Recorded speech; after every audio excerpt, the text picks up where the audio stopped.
What is going on, guys? I just wanted to film a small primer to this video because this is a little bit of a unique type of video for my channel. This is an interview that I actually had with a fellow PhD.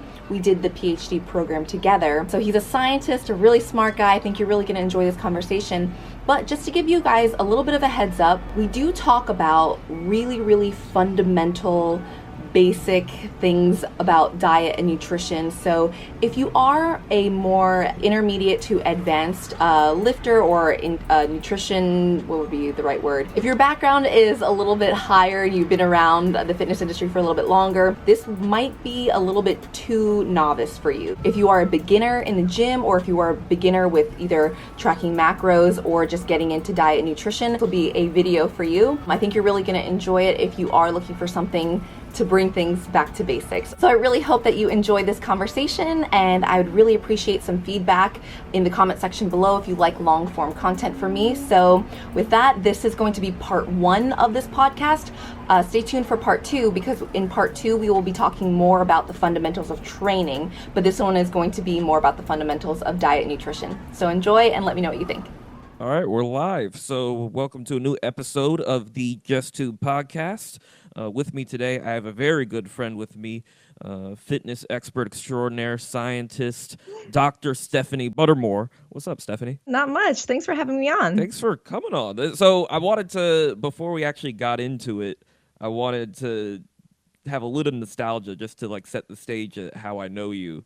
So we were in the same PhD program. Shout out to USF. And Go Bulls. Go Bulls. What is it? It's the little, you got to do this? Is that? Yeah, there you go. Yeah. Yeah. And then, so you started the program a few years before me. And then I think I first knew you as the P girl, because you would your project was on detection of ovarian cancer. Oh, the P girl, like as in urine girl. Yeah, I know. I was elbows deep in urine for like a year. That was a strange time in your life. Yeah. Because so you would always go around. Well, not always, but for a while you were going around asking people for their urine for their sample. I needed normals because you were looking at biomarkers of ovarian cancer, which is it's a really cool project, but at the same time, you're going around and collecting pee. So I know, you gotta do what you gotta do. And I was always kind of hurt because you never asked me for my pee, so I was like, oh, that's how you know that if we were real friends, I would ask you. Yeah, first. That's what I'm saying. I was like, are we not? And then of course we got to know each other, and I think it was always cool because you were one of the few people who were doing something outside of science, like still doing the science thing, and I would say objectively better than a lot, if not most, but also you had this burgeoning fitness career going on. Mm-hmm. And so how did that go? Before you started the PhD program, didn't you do like fitness competitions and stuff like that? I did. So like all through, I was an athlete growing up, and then throughout my undergraduate, I got into lifting, and then I started on the master's program. And while I was carrying out my master's degree, I actually competed in a fitness competition as a physique athlete. I did the bikini division. If the listeners are there other divisions? Watching, Yep. So for women, I'm in the smallest. If the listeners are watching via the video, they'll see that I'm not like a big person. But you must have like ox-like legs. You could have like just the biggest legs. You never know. You just have like a no tiny idea. torso. I don't know. Exactly. But I competed in the smallest division, which is the bikini division, and there's also figure, physique, and there used to be female and women's bodybuilding, but I think they actually took it away. So I think as of right now, it's just the top tier is physique athletes. And then in men, it goes down all the way up to bodybuilding. But so I competed in an NPC bikini show, and I won and won first in overall. And then I actually never competed again, just simply because it's not that easy. And I started the PhD program. So after I completed my master's, then I started doing my PhD, where it became very difficult to not only just like sleep and live, Yeah. but also get in like a very stringent like workout regimen and diet and all that stuff. Well, and So also straight up, it didn't like what when because I know we've talked about this before, and it just didn't sound that fun. it's not I the mean, the I'm sure funnest. it's what for me it sounds like climbing a mountain because like Yeah, I've done that before, and like every part of that sucked except the when you get to the top, exactly. and It's then but exactly what it is. yeah, and then it's just like okay, that moment was great, but I know what that moment feels like, so Yeah, I really did feel like I got that bug out of my system. There are some people who love it and they continue to compete, and they compete in like 6 shows a year, and they are going for, like this can be a profession for a lot of people. So as you compete as an amateur, if you do very well and win a national level show, you can get your pro card. So there is some sort of like aspiring amateurs that want to become professionals. So I that see. takes like a lot And of and that's competing and just like getting experience. sponsorships and stuff like that, or No, you actually just become like getting like turning into a professional athlete. Like if oh you okay, were to, yeah. And so like, getting a pro card, you're now professional like physique athlete. But you don't have to be a pro to have sponsorships or anything like that. That just comes with your reach and with social media, and we can talk a little bit more about that. But yeah. with social media and sponsorships and things like that, that's where that comes into play. How much money you can make the company. If you happen to be a pro and you have a big name, that also can help you, but it's not necessary. Yeah. Okay. Mhm. So then you did that during your masters and then started the Mhm. PhD, and you're still kind of doing this stuff, I guess, in terms of Mhm. fitness, but on an amateur level, I guess you'd call that. Yeah, I would say I would consider myself an intermediate lifter. Like I'm not a beginner by any means. I've been lifting now for like 5 or 6 years, but at the time I, have acquired a little bit of muscle mass, and I was still continuing to just work out and stuff like that. I had no aspirations of continuing to do any more physique competitions. I just liked to work out. I enjoy fitness, and I don't think that it's like competing is a requirement to want to improve your physique. You don't have to put it on display on a stage just because you want to look better. Everyone wants to look and feel good. So, That had a little it, sass there. I like that. yeah. So, Yeah, that you felt good. You felt strongly about that. I did. I did. I do feel very strongly about that. So yeah, I just had a really strong passion for it, and continued to love and work out throughout my PhD. I usually always prioritized it and made time for it. Whereas it's not always easy when you're doing a PhD to do that, but I did make the time and made it happen, and was kind of more or less using fitness as like another avenue of, it wasn't more or less a hobby, but I don't know. I wasn't sure exactly what I was going to do when I finished my PhD, and fitness always seemed like a viable option if, this whole, cancer research thing didn't work out. Like, I Yeah. don't know, due to the state of, and they kind of, as you know, doing your PhD, throughout the entire process, you are very aware of like your rates of success after. And some people are very successful and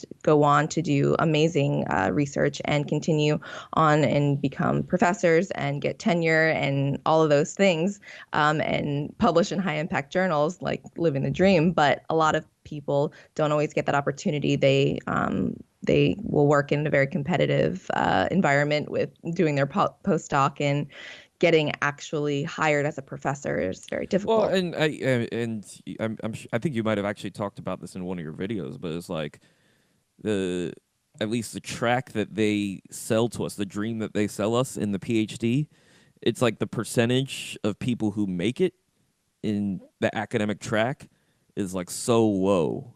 It's incredibly And low. so now there So, are like alternative careers and stuff like that, hmm, but I not meant very alternative. yeah, you did. So for your listeners who don't know, I actually, now that I've finished my PhD, Yes. I have a YouTube channel where I share my fitness A journey and very my popular love. YouTube Yeah, channel, I I have a might popular add. YouTube channel. Thank you very much. It's quite new. It's actually my 1 year anniversary now on YouTube. Oh. I know. I put up my first YouTube video. Somebody get you a cake. I deserve one. Yeah, I'll send you a Uh, cake. yeah. Oh, thank you. But yeah, so it's been about a year now, and it's been an interesting journey. I grew very successfully on YouTube, and I'm just overwhelmingly grateful for all of it. I feel like my subscribers I have mostly women I was followers, about to so say, so if you could summarize your YouTube channel in like a yeah. sentence or two, how would you Okay. do it? Like what if I wanted to if I was in an elevator and I had to sell somebody on Yeah. your YouTube channel? It wouldn't be that hard, but what would I have to say to them? If you want to grow your glutes Okay. and watch a girl eat a lot of food and learn the science behind fitness, you should watch my channel. You had me at glutes. Yeah, that's all that I need to do. You know how to sell to a market. I'll give you that. Yeah, you gotta cater to the audience. That's what I'm saying. You gotta work the YouTube algorithm. It's all part of the game. It's like playing the game. You're like, what do nerds want to see? And then you just go from there. Yep, Nerds want to exactly. see butts. You gotta mix enough science into like you gotta seep in the science somehow. You gotta draw them in with something. Yeah, it means to an end. You're very would it be Machiavelli or something? I don't know. I don't. It's been a while since I've read that stuff. All right, so let's. So we're gonna talk about two things, Mhm. and so for basically, and so the reason I brought up these two things because I think people say, okay, if you want to be healthy, the two things that are irreplaceable are diet and exercise. Right. And that's what we're going to talk about. But first, I figured it's always good to establish why. So why do people want to get healthy, at least in your experience? Like, okay, so like for example, me, I want to get healthy so I can not have to buy bigger t-shirts and Mm, and not die. right. But so Yeah. like so my point is that different people have different goals. So it's like Right. if like you don't have a reason to work 7 days in the gym, then you're not gonna. Right. That's So you got to that's like scale your goals. You know what I mean? hmm Yeah, depending on your goals will dictate how, I guess, more how committed you have to be to actually training and diet. So, if you are trying to improve your body composition, meaning if you want to improve how much lean body mass versus fat mass you have, it requires you to lose fat mass and to increase your lean body mass. And you do that by dieting.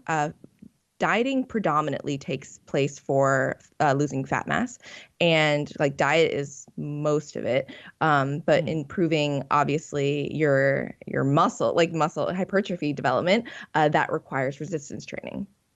So if you want to aesthetic purposes only look better, that is a good reason in itself. But however, if you do not care the way that you look, for many health reasons, resistance training can help you. Obviously, diet and not accruing too much fat mass can prevent all sorts of chronic diseases like diabetes, cardiovascular diseases, probably cancer.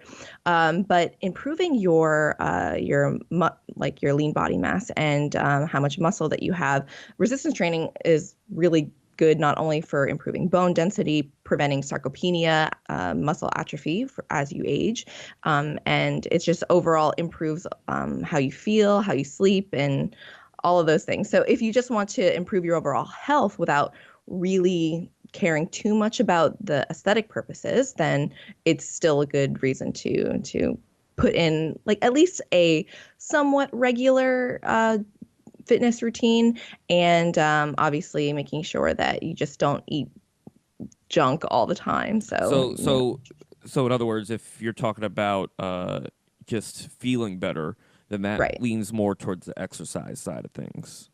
No, No, not because necessarily. Okay, if you eat like, or I don't, can I curse on this? I don't know. yeah, we're gonna. If you have a poor diet, it will affect how you feel. So obviously, exercising makes you feel good too, but your diet does play a large role in that as well.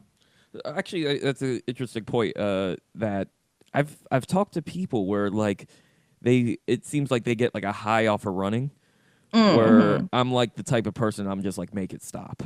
Yeah. And like I actively do it too, but it's not like it just never feels good. So it's like, have you noticed that? Like, are different people just wired that like? I think so. I think it releases like a certain level of endorphins or dopamine or something like that. For some people, Some sciencey shit, yeah. there might be some large like genetic component to that because that has never happened to me.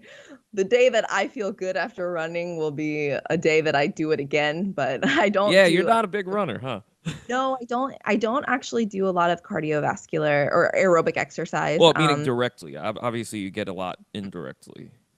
Yeah, and honestly, like there is a lot of research supporting something called high intensity interval training. I don't know if you've ever heard of it. Yeah, I It's think I have. HIIT.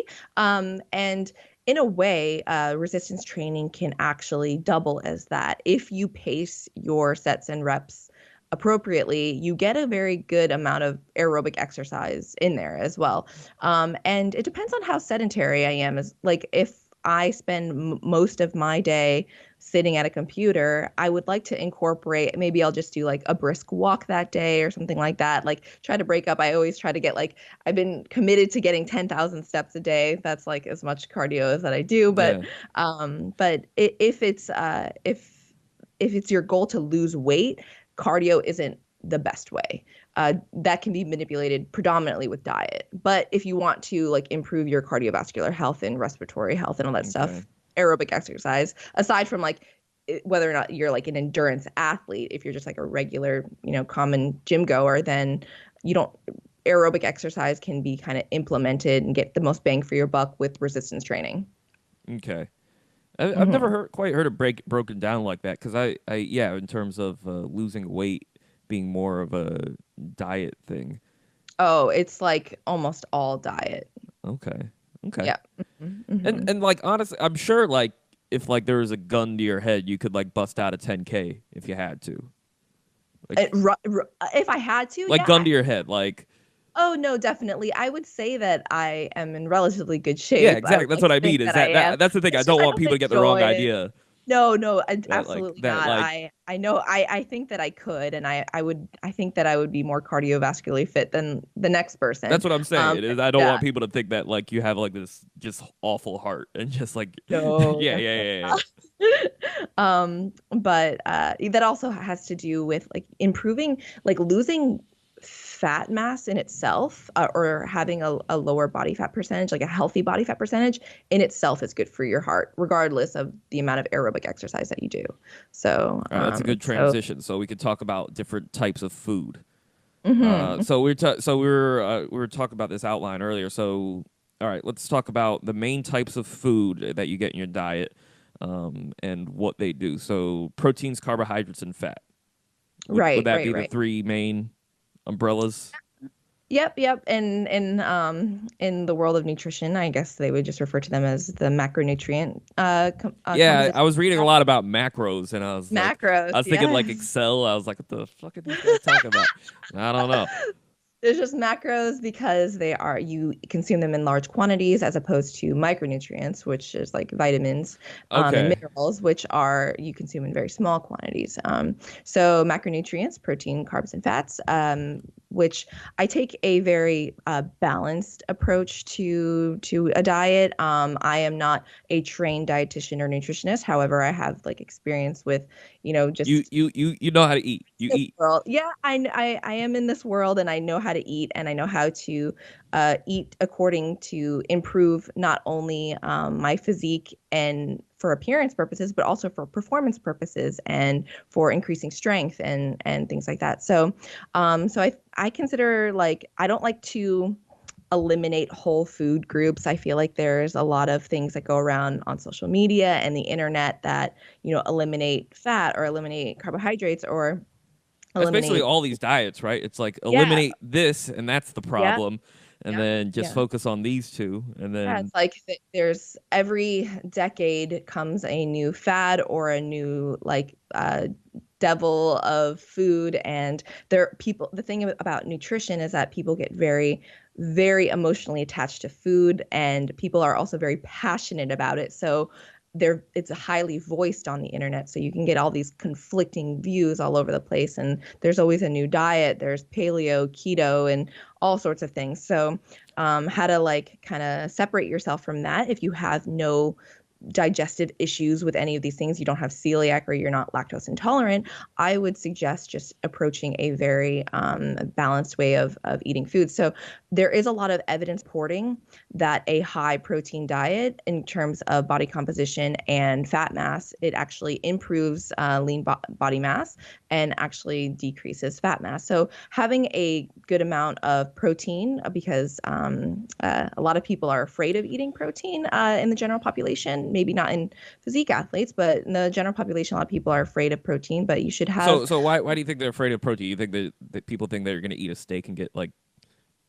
huge muscles? Like why? What's the fear based on? I think that people are afraid of eating too much protein because they think that it's bad for their kidneys, or they think that it's bad for digestion, and then there's also now. Well, I avoid the red meats because I got high cholesterol in my family. Yeah. Yeah, that's totally fine. But you can get a lot of lean protein sources would be like chicken, egg whites, even whey protein. It's good to, especially if you're incorporating a resistance training program, it's probably a good idea that you're getting sufficient protein. And there are general recommendations of how much you should have, but I think a really good rule of thumb to be a little bit more on what some people would consider the high end, probably in the physique world would be like moderate, but 1 gram of protein per pound, so for body weight. So that's per day? Per day. Okay. Yeah. So if I'm 125 pounds, say, I would eat about 120. Is that how much you weigh right now? Yes, it is. Okay. You say like a hypothetical. I was like, I gotta know. Oh, no. That's how much I weigh. I am 5'4" and 125 pounds of I'm about fat. to say, you're about to give me all the information. Give me your social and your. Yeah, exactly. Just to give you guys an idea. So yeah, that would be my general recommendation for protein. For carbs and fat, I would recommend fats. People are afraid of eating fat, but there's obviously a good fats to have, and it should probably make up probably 20 to 30% of your diet. Right, so before we get into that, so let's talk about the difference between protein, carbs, and fat in terms of what they're doing on the body. Oh, sure. So, okay. So proteins are more for muscle mass and growth. That would be only for that. Obviously, protein is important for all these are going to be overlapping, of course. Yeah. Yeah. But protein is obviously it is very important for muscle protein synthesis. You need those amino acids to rebuild new muscle. That is the point of hypertrophy. But also just for like normal cellular function, you know that we need all sorts of proteins and amino acids to be doing all of those things. And then for carbohydrate, carbohydrate obviously supplies your body with fuel and energy, which when you consume carbohydrates, glucose enters your blood system, and then you get a release of insulin, and then that draws in glucose to the cells and delivers it to where it needs to go. Obviously, glucose is the main fuel for your brain, and also drives the cellular function because it's converted into ATP, and that's what your cells need to energy. That's energy, and that's from the powerhouse of the cell. Yes, from the mitochondria. Yeah. I learned something during my PhD. Yeah, right. We're smart out here. We're really getting it. Yeah. So you need carbs for fuel, and something I think that a lot of people don't know, but carbs are very readily utilized. They're almost immediately utilized and for energy. They're not commonly used for storing fat, say. So that's where fats come in. So fat is our storage for extra energy. You're trying to like hunker down for the winter. Yeah. Yeah. So, but you need fat for a lot of functions in your body. So eliminating fat is not good. It can cause a lot of problems, especially in women. So you need certain levels of fat. You need to obtain a healthy body fat because you can run into all sorts of hormonal problems if you completely eliminate fat from your diet. And there's also evidence that like having good fatty acids and fish oils and things like that can actually improve fat loss. So you need to have a good level of fat in your diet. Well, I think you touched on an important point earlier, which is that all these are necessary for cellular function. If you have a cell and you take out one of these things, your cell's gonna Right. die. Right. It's very So it's like, be some dysfunction there. It's obviously you're not going to feel good either. And in terms of like your energy and things like that, it's not good. But yeah, a lot of people will, like I said, just they grab onto something being bad for you and then they just completely eliminate it. well, And and it maybe it's I think it's just because we always want something like easy, meaning like, okay, all I need to do is cut out yeah, it's like one this thing. I bad thing, and then it's, you know what I mean? Exactly. So these are all like obviously very important, and you get them from the food that you eat. But yeah, there's a lot of evidence supporting that trans fat is bad. So if you're going to avoid something, maybe avoid trans fat. So trans fat isn't like carbs that became fat. Like, never mind, that's a bad joke. Uh, no, so trans fat is like that's like when you eat like fried foods and stuff like that. That's like the Mhm. So so what happens where's the with main source of that? well, so when food is modified in some way, it like undergoes like a change because it was processed and it makes trans fat. And there's just a So lot it's of like a evidence. chemical change, so that there's Yeah, like some it's high chemicals. heat or whatever, Mhm, and it causes some exactly. strange reactions. So okay, Yeah. And so if you're gonna avoid anything, it's probably a good idea to avoid trans fat. But otherwise, there's evidence to support that saturated fat is not as bad for you as we used to think it was. But there's that's why the monosaturated avocado fat. cake is happening right now, right? The coconut oil, Oh, coconut oil. coconut oil saturated fat, and coconut oil does everything apparently. So, My mom's um, been saying that, and like for ages, because she's just an Indian lady who just said they always have coconut oil around, and I just don't want to admit she's right. well, the reason why it was originally thought it was bad because your body can produce saturated fat on its own, but so it doesn't really need to have any dietary saturated fat. Yeah, But you get like good fats like from omega 3s and things like that from walnuts. You can get good fats from almonds, olive oil is a fish oil monolith. too, right? Fish oil Yeah, is very good, and flaxseed. So it's a good idea to get those omega 3s with fish, walnuts, and flax seeds and things like that. So just a variety of oils, and I've so been it's taking them always omega 3 like the fish oil pills. yeah. That's if you don't get fatty fish like salmon multiple times a week, I would say that supplementing it is probably a good idea. Yeah. So I would do that. And another thing, like going back to carbs, people kind of ward off carbs, and there's a lot of low carb diets and things like that. But if you're going to focus Isn't that on isn't that ketogenic? Isn't that the low carb high fat? yeah, that is more of on the extreme end because it is very low carb, high fat, but it's low carb, very high fat. Okay. So your But there's like body, intermediate versions of keto, right? Like I that don't people know, I don't know enough I about it. don't know how you would be intermediate in keto because once your body transitions into ketosis, it's very easy to come out of it. I see. So once you're in it, which takes, I think that they think they say like fully like full blown keto, it takes like 2 weeks, and you undergo like something called the keto flu, which you feel very badly at the beginning because you've Jesus completely Christ. eliminated all of your carbohydrate, going down to almost like I know that they I think the average is like 30 grams of carbohydrate, and then they have something like 150 to 170 grams of fat, and then they have like moderate protein. And I'm not saying that it's a bad diet, and I would just say that do the diet that works for you, that you enjoy, and that you're going to adhere to.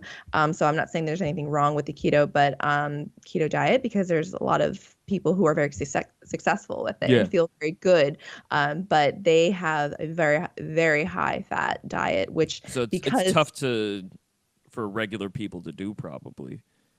I would imagine I've never personally tried it myself.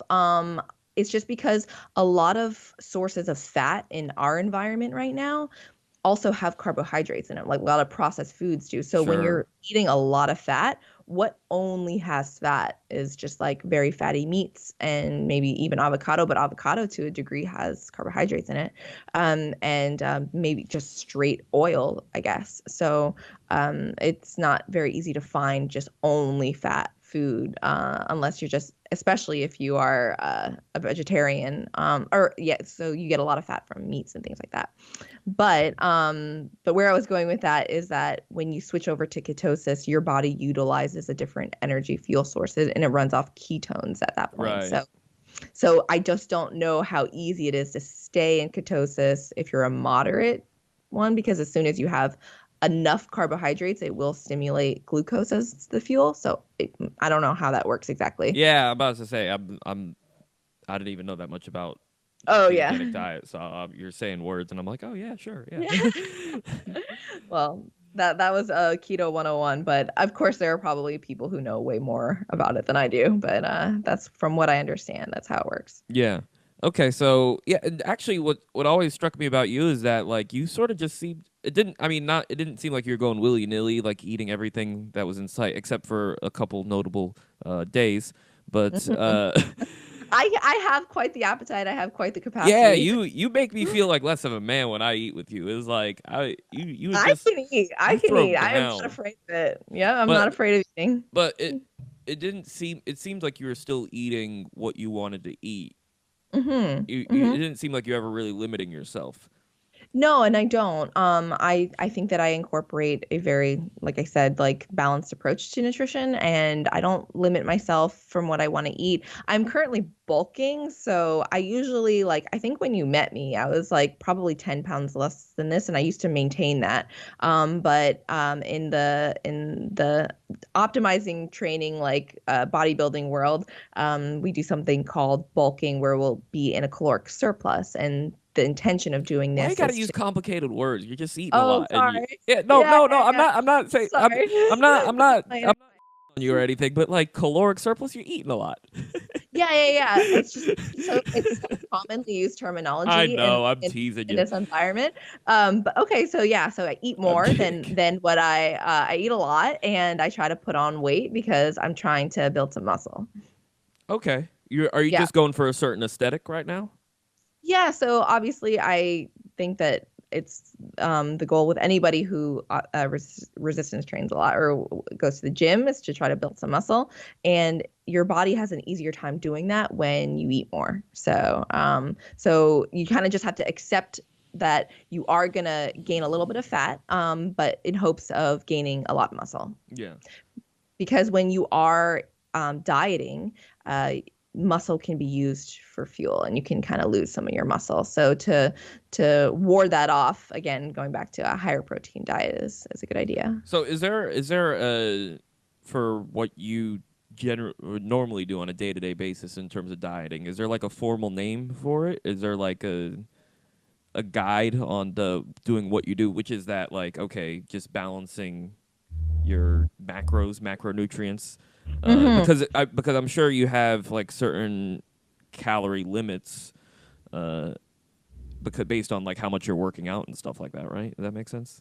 Yeah, yeah, yeah. And that's also based on what your maintenance is. So, like, how many calories can you eat and like not gain any weight or lose any weight? So, like, whatever your maintenance is, you kind of dictate. You have to figure out what your maintenance is, based off like the general guidelines I gave, like 1 gram of protein per pound, and then the 20 to 30% of the rest of your calories as fat, and then probably like 50% of those total calories as carbs. You kind of like gauge from there. Say I maintain on 1,800 calories. So what do I have to do to manipulate those macronutrients if I want to gain or if I want to lose? So something has to give. Like it kind of can be as simple as that energy balance of you have to eat less and then move more. So is that sort of a personal journey that you figure that out? Is everyone different with that? Oh, absolutely. It's very individualized, and it just depends on what you want. And like if you want to just like maintain and make sure you're getting all of your micronutrients and all that kind of thing, and you want to build muscle, just making sure that you're eating a balance of everything is good. And there's a lot of like names of certain diets like in on the online community, but what's very popular for people and an easy way for people to have like treats and also eat healthy is the if it fits your macros camp. So that If camp it will just, fits your macros. I'm trying to yep, think of what the abbreviation is. the IIFYM. IIFYM. Okay. Hmm. So Yeah. that was that. So Would that be what you call yourself? I would say so because I have like macronutrient guidelines and I kind of fit more or less what I want to, whether that if it's a donut that day or if I just eat clean foods, quote unquote. There's Mm. nothing magical about clean foods, but healthier, more micronutrient dense foods.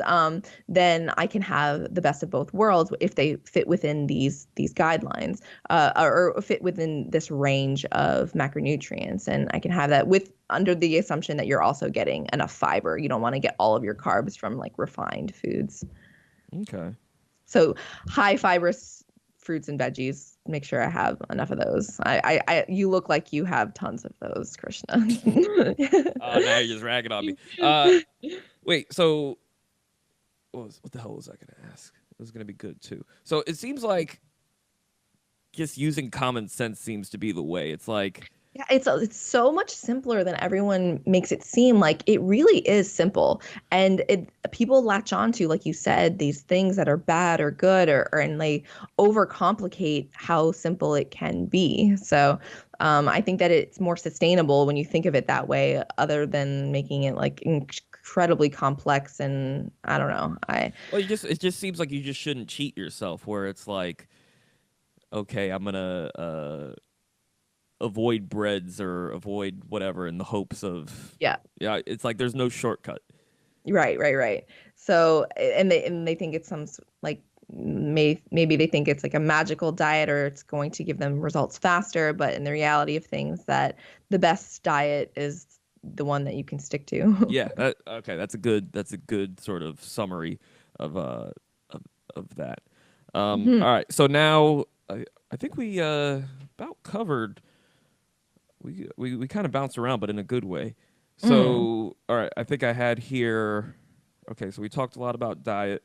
So then, how do you pick your food? That always seems like especially nowadays, that's like controversial with like organic and stuff like that. Um, Okay. so like, so people, I think nowadays, so there's people get scared off by like ingredient names and Hmm. stuff like that. They're like, oh, it's long and complicated. I can't pronounce it, Hmm. so therefore I can't eat it. Hmm. And Yeah. so it's like, okay, I could pronounce cyanide, doesn't mean I'm going to eat that. You know what I mean? So, Exactly. so how do you, when you walk into the grocery store, what's your approach? My approach is, well, first, whole foods are usually better. The majority of your diet made up with whole foods. Whole Foods However, meaning like not the store, but yeah, you what buy do you the whole mean? store. Like meat and dairy and grain sources that have not been processed or refined, or like that haven't been messed with too much. Like the least amount of messing with that, like the food the way that it came, especially when it. So that does that necessarily equate to organic or? No, it actually does not.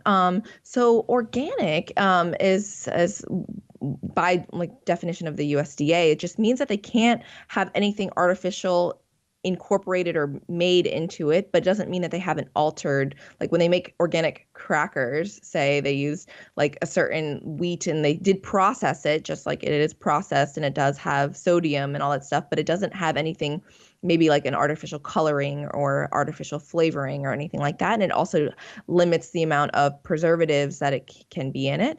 And the farmers, when it comes to like the meat and dairy industry, and then, or not just meat and dairy, the produce, I think only have to follow like 70% guidelines for it to be considered organic. So there's 30% where they can, there's like wiggle room of 30%, but there's nothing special or better about anything that is organic. Also, it can't be genetically modified if it's organic, which like they make, they do things to fruits and veggies and things like that to whether they can resist certain like insects and things like that.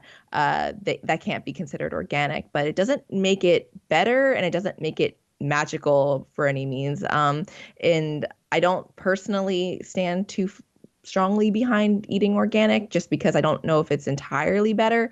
And Yeah, I doesn't don't mean that think it's more the research really isn't out for micronutrient. that. No, and it doesn't make it more micronutrient dense or anything like that. So if you are on a budget, by no means like do you have to be eating organic food. So I don't think that that is super important. And in terms of like the things that you said that you can't pronounce, and that is something that people will be like, oh, if I can't pronounce what's in it, I won't eat it. Well, a lot of these things that are added to foods are very regulated by the FDA. So they can only have like so much in certain quantities that were considered safe, and they probably have significantly less of it than is what even comes close to being dangerous. But they are like things like that are preservatives and artificial coloring and things like that. Yeah. That's usually have the funny names and stuff. And artificial sweeteners also have sometimes scary names to people. However, if you are so scared of those things and you're eating so much of those things that contain all of those things with bad names that you're afraid of reaching that upper limit, I think there's something more wrong with your diet than those chemicals, because you shouldn't be eating that much processed food. Okay. That means you have to eat a lot. That probably has to encompass your entire diet, that you would be scared of having those things, which I said whole foods are probably a good idea to have most of your diet whole foods. But I'm not by any means scared of, wheat thins that have preservatives in it. Yeah, and plus they're delicious. They're delicious. Okay, so I think that was my major point, which is that you can eat well on a budget. Oh, for It's like sure. you don't have to be Absolutely. intimidated into like buying expensive just No. to okay. Well, I also get to be a bit of a devil's advocate here. I get mistrust of the government. You don't want to trust the FDA. Sure. But also like so the reason that these names are long and complicated and scary is that they're just chemical names. They're just chemical names. Of Right. stuff. It's just a bunch of nerds wanted to Dihydrogen monoxide. Yeah, is just water. Yeah, it's a bunch of nerds who just wanted to just didn't like the street name that much or something, and then they needed a standardized way to call something what it is, and it just has to be long and complicated because you talk about chemical structures. Everything has a chemical structure. Exactly. So it shouldn't be scary or anything. Okay. Are there any like go-to brands that you like in terms of food? Just because it's like sometimes it's like, okay, if you buy like a pair of Nikes, you know how those You know are how gonna good they last. are. Yeah, those are gonna last. They're not gonna fall apart in a week on you. Is there any like brands that you're like, okay, these guys, if I see them, I'll get them? Not particularly. I will eat just as much generic packaged food as branded food. It doesn't really matter to me. Anything that is, like I said, like a whole food, like vegetables, don't really have brands. Yeah, sure. But I can only think of the one banana. The Chiquita. Yeah, the lady, the headdress. Yeah. Yeah. And Zespri makes kiwis. I know that. Oh, you're a big kiwi girl? Yeah, I love kiwis. Kiwis are very good for you. I'm gonna sound super dumb when I ask this. Do you eat it with? You don't eat the skin, do you? I do. Do you really? Do people normally? I don't think so. I have always done it my whole life. Maybe it's because I have a foreign mom. Like that's what happens. Yeah, it's like you don't waste any part of that damn kiwi. Nothing. Like my mom will eat the shell of a watermelon. Like, oh, your mom's hardcore. I see where you get it from now. I've never seen anyone do that. Your mom would eat nails if she could. Yeah. Jesus H. That's what happens when you have an Asian mother. But you waste nothing and you eat everything of everything. So I always grew up eating it. And I actually kind of like it. It's a little bit sour, so the skin of a kiwi is a bit sour. So, but okay. Most people don't like it because do you eat it raw, or do you like put it in a blender? It's like oh no, I just eat it like an apple kind of thing. Okay. Oh, okay. My mom used to tell me with watermelon, she used to say like if you eat the seeds, a watermelon tree is gonna grow out of your stomach. Yeah, I know. I think that was a Rugrats thing where like might have been like in Rugrats they ate like the seeds of a watermelon. They grew a watermelon in their belly. Well, I had a slightly more horrific take on it because I thought the tree was gonna like come out of like my mouth and I was just gonna die this horrible death. And, a watermelon tree or just a tree? Because watermelons don't grow. Oh yeah, they don't grow. You know what I mean? A vine. Jesus H. A vine. not a botanist. Yeah, whatever. Yeah, I guess maybe as a kid, maybe I didn't realize that watermelons did grow. So maybe my fears were unfounded. But yeah, I always just thought this horrible, violent death that just like through my and it never happened. Okay, that's good to know. All right, so that was. I've always avoided watermelon seeds in the event that happened. So now I know that it didn't happen to you, so I'm okay. No, but that's N=1. We're scientists. You got to ask more people. You know that. Exactly. All right. On the food kick, or I guess not last, because I feel like this might actually be a good discussion here. But all right, so let's talk supplements. Okay. So you talked a little bit about micronutrients. Mm-hmm. So the vitamins for you, do you just take a daily vitamin and just not think about it all that much?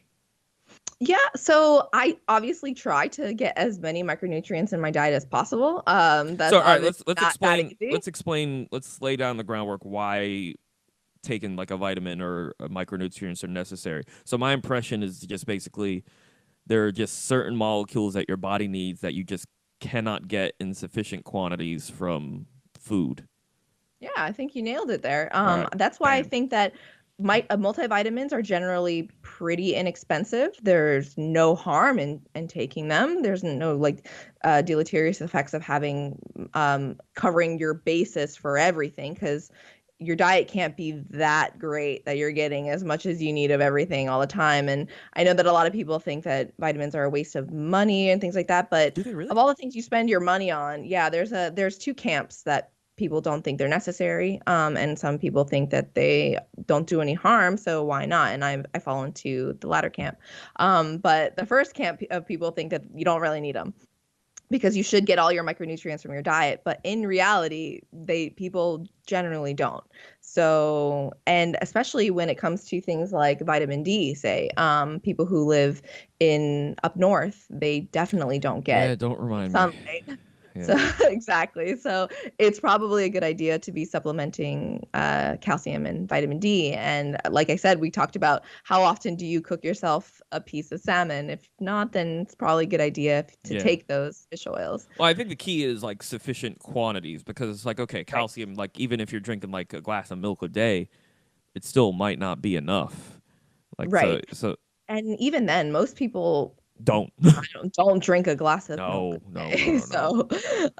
So yeah, it's just not really enough. And especially if we're talking because we are talking like fitness, generally people who are concerned about the way they look, if you are dieting, you are definitely not getting all the micronutrients you need. So so that's something to consider as well.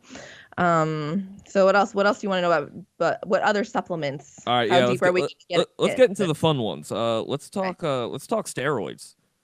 Steroids. Okay, yeah. So all right, so let me give you my impression of steroids before I hear your take on it, because like I feel like in popular media, like where steroids got big in the news was when those baseball players started getting busted for it. And so like my impression of a steroid user is like Barry Bonds. You got this big funny head, and like you just have this very distinctive like shape of a body. But also this was 10+ years ago. Mm-hmm. So what I'm curious about is like modern roid, like what's happening, like what's like the new, I guess tech would be the word, but like, because I mean like in the 70s they were using like bear tranquilizers, and like that was. So clearly, like, things evolve. Right. There's not only so in the early days, even with bodybuilding, like steroids or anabolic like hormones, things like exogenous testosterone. So it's like you take more testosterone, which is correlated with increased muscle growth. There's even a study that says like this group took testosterone and did not work out, made more muscle gains than the people who actually worked out but no steroids. Like taking steroids and not even training can make you gain more muscle than actual training. See, so this is why I'm asking you about it, because, and this isn't a bad thing, but everyone's always looking for an easy fix, or like like how can, or if your objective is to look good. Mm-hmm, so why would you give a shit about like how much you can lift, right? You're just trying to look good. Right. So why wouldn't you take a steroid? But all right, sorry. I just wanted to interrupt, but continue. Oh, yeah. That's that's what. I didn't know that. That's fascinating. With the Oh, somebody yeah, just sitting it's a there. very interesting study. Do nothing, right? So in men, mind you, this is was a study. I'm googling some steroids right now. Yeah, That sounds awesome. So if your testosterone levels are good, and you can make them even higher, then you will grow more muscle, but it comes with a lot of negative effects. And don't get me wrong, like steroids are actually pretty commonly used. You go to any gym and you'll probably Yeah. find a few people who are using. It's actually regularly found on the market due to the fact that it is you have to be prescribed testosterone. But then you just sell.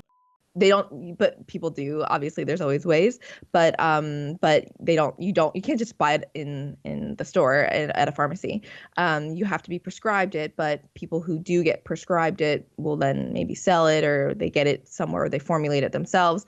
But there's also, like what you were saying, like what's the new hot thing? Like what's so the modern era has introduced things like peptides and growth hormone, and those that's when like the change, like the introduction of that has really brought on a lot of like So that's like HGH, yeah.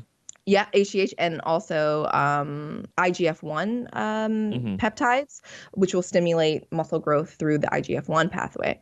And that is when like people went from looking like Arnold Schwarzenegger to people looking like Ronnie Coleman. Like it's like from like aesthetic bodybuilder to like big ass guys, because of these things are manipulated. And like you were saying, it's like, why wouldn't you want, if you're just trying to gain muscle and you don't really care, like why wouldn't you take them? Well, so if you start taking testosterone and then you stop tomorrow, your body will no longer produce testosterone. Once you take steroids, there's no going back.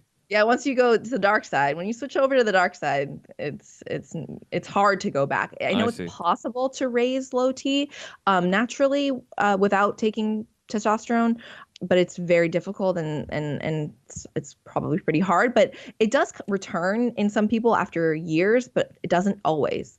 So so people And will have to take there's it. no like drug you could take to, I mean, except more steroids. Except testosterone, you Yeah, can you just you're keep done. taking it, Yeah. right? Okay.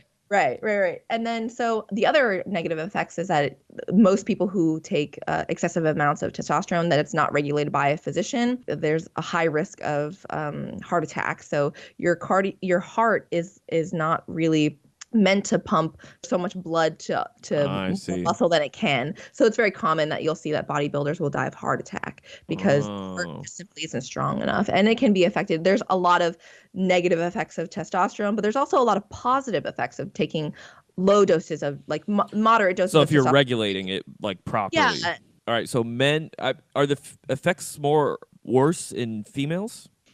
That's interesting. So steroids are taken by women. Not only do they take exogenous testosterone, which it does help. It just helps you grow muscle if you're trying to as a woman. Mm-hmm. But women also have high levels of estrogen. So what they need Right. to do to increase their testosterone is to block estrogen. So they'll take anti-estrogens Okay. and like aromatase inhibitors and things like that. But there are a lot of very negative effects, especially in women. It will disrupt their normal menstrual cycle. They Yeah. probably lose it. And they will probably start to grow facial hair. They will probably have a deepening of their voice. And they will also probably they will grow more muscle for sure. Yeah. But there's a lot of negative consequences in women. All of the negatives that men experience, as well as all the A things couple that extra that fun bonuses. Man, exactly. y'all always getting a raw deal. Yeah, I know. We get the short end of the stick, but that is just women definitely like unless you're trying to be a bodybuilder, which is impossible without taking exogenous steroids. As a female, you're just not gonna be like. I think that women have the opposite problem. They would, unless they want to be, like I said, a bodybuilder. Like women don't want to be too bulky or too muscular, so they probably want to not have too much testosterone. But other than steroids, what other Oh, supplements? let's talk about the weight loss pills. Okay. This is actually this is like a good arena to talk on because there are very, very few supplements out there that actually make you lose weight. And there are thousands, if not millions, of products on the shelves that claim to do so. So it is like basically just throwing away money if you're gonna like buy some sort of fat burner or thing like that. In terms of what it is, because the only things, to my knowledge, that have been effective at actual fat burning or increasing your internal temperature, which they call like a thermogenic, which would maybe make you burn an extra, 50 to 100 calories a day, is caffeine, which you can get from a caffeine tablet or just coffee. Yeah. And so you don't need to buy like an actual fat burner. And ephedrine, which is not even on the market anymore. So if you're gonna buy like a pre-packaged proprietary blend fat burner, you might as well just go ahead and just have coffee a couple Wait, so times a day. why is ephedrine not on the market anymore? So a lot of people were abusing it, and a For few everybody else. there was a few instances of people having heart attacks because they were just taking way too much of it. So they pulled it off the market. So What's the logic behind caffeine then? Like, is it? So it increases like your heart rate, and it increases your RMR just a little bit. RMR, help me out here. Yep. So your resting metabolic rate. So that was going to be my much- second guess. Yeah. So while you're like alive and kicking, just like sitting here awake, Yeah. how many calories does it take to run or fuel your body is your RMR. Okay. And if you can raise that a little bit, even just by 50 to 100 calories, I think over a month time, if you raise it like 100 calories a day, that's a substantial amount of calories. But it's pretty minor. You can obviously offset that by like avoiding that last bite of cake. Like I said, fat loss is mostly dietary. But how good is that cake though? Yeah, exactly. If you I'm a weak man, Stephanie. You know that. I don't know if you guys have seen me eat, but if you guys go to my YouTube channel, you'll see that I can put down some food. No, but also I've sat next to you and I just because like on a video it's like, okay, I see you eating all this much, but there's always that like suspension of disbelief. Yeah. Where it's like, okay, maybe yeah. You have to see it to believe it. I've seen it and I still don't believe it. It's insane how much you put down. I know. I've thought to myself, I'm like, I don't know why I do fitness. It's like, man, I should just be a competitive eater. It's always like a little tiny Asian girl that's like winning. I ever tell you in college I partied with Kobayashi before. Really? Yeah. What was that like? It was wild because all right, so he was skinny and like he's ripped. Yep. Like he is in incredible shape. He's an athlete. Yeah. Like don't people get that twisted. That guy's an athlete. But he was, I guess it was some my buddy was playing like a concert for like some Asian organization and he was like their keynote speaker. That's hilarious. And like my keynote is like he just ate a pizza. Oh, that's funny. In like 30 seconds. Yeah, so like just doing what he does, And then so we got a picture with him, and then we're like, "Hey, we're going to this house party. You want to come along?" He's like, "Sure." And we're like, "Huh?" That's so funny. So it's me and my buddy in the front two seats. I'm driving. Me and my buddy in the front two seats, and then him, his translator, and his agent in the back, in my Explorer. And I was like, and the whole time I'm like, I better not crash, because I'm. This guy is valuable. This is how you make the news. But yeah, it was a great night, and he could drink like a damn fish if you could believe that.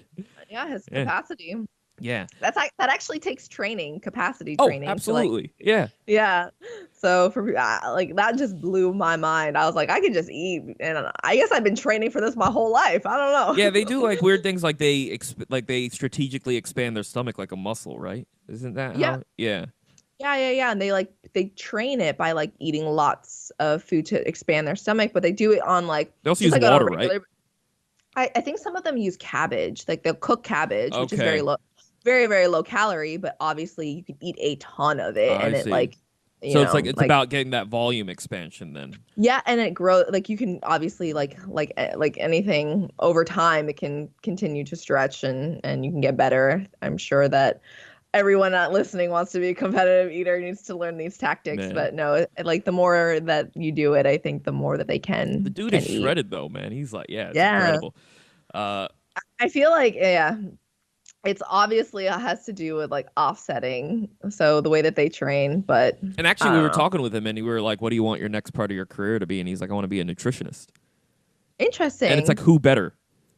Yeah, that's true. That's true because he's like, I can teach you how to eat whatever you want and still stay shredded. Sounds like a commercial. Yeah. All right. Now, all right. Finally. All right. So, all right. I forgot to follow up on this, but with the caffeine. So, like, so is it like your normal coffee intake, like 2 cups a day? I guess I don't know if that's normal, but that's what I'm drinking nowadays. I think they've studied 600 milligrams a day will increase your. So, a normal cup of coffee is how many milligrams? 200. So, like 3 cups, 3 cups up a day. to. Yeah, and that's that's the prime. That's where you should be at if you're trying to lose weight. That can be helpful if it's too much. Obviously, like it's so minimal. Like if you like can't go to sleep, obviously that's not good. Yeah. Because sleep actually, the more sleep you get is correlated with like more fat loss. So sleep would be king. But caffeine, if you have the ability to take that much, that is shown to show the most without too many harmful effects. Other than like if it keeps you up. Okay. All right, then finally the less splashy one, so like the creatine and the protein supplements. So what's your take on that? Sure. So in terms of protein, you don't need to have any kind of whey powder. If you don't want to buy it, it can be expensive. However, if protein powder makes getting in your total daily intake of protein easier, like you are busy, you're always on the go, whether you do that with all whole foods, and because this is if you're trying to gain muscle, or muscle, just to maintain. And if you are dieting, not to lose muscle. Okay. So you want to prevent breakdown too. So when you're dieting, you're more prone to losing muscle, and you don't want that to happen either. Even if you're not like trying to get the biggest of all time, it's probably not good for your body in terms of like sarcopenia, like in strength and like daily activities, bringing your groceries in. Like you don't want to lose too much muscle by like, kind of like withering away if you diet way too hard. So good ways of preventing that are weight training and having sufficient protein. So try to hit your total daily protein intake is key. And however you find it easiest to do that, whether that be with supplementation of protein powder or eating just whole foods, just try to hit that number. So I personally find it easier to hit that number with protein powder. It also helps me like because it tastes good, like curbs like a sweet tooth, and it's filling, so it helps. Yeah, they really figured that out because them are delicious. I know, yeah, it's like a milkshake. So do you drink protein? When I was actually at the gym, I was yeah.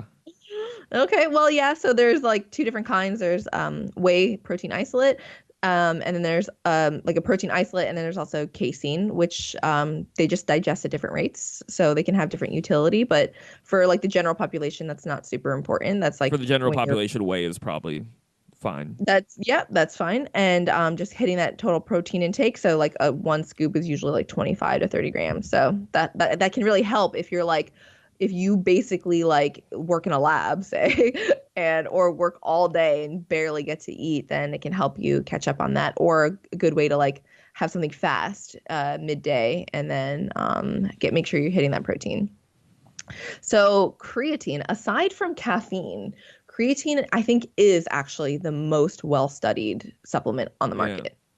Yeah. And it has a lot of positive effects in terms of gaining more muscle because so the way that it does that, it doesn't actively stimulate like testosterone would muscle growth.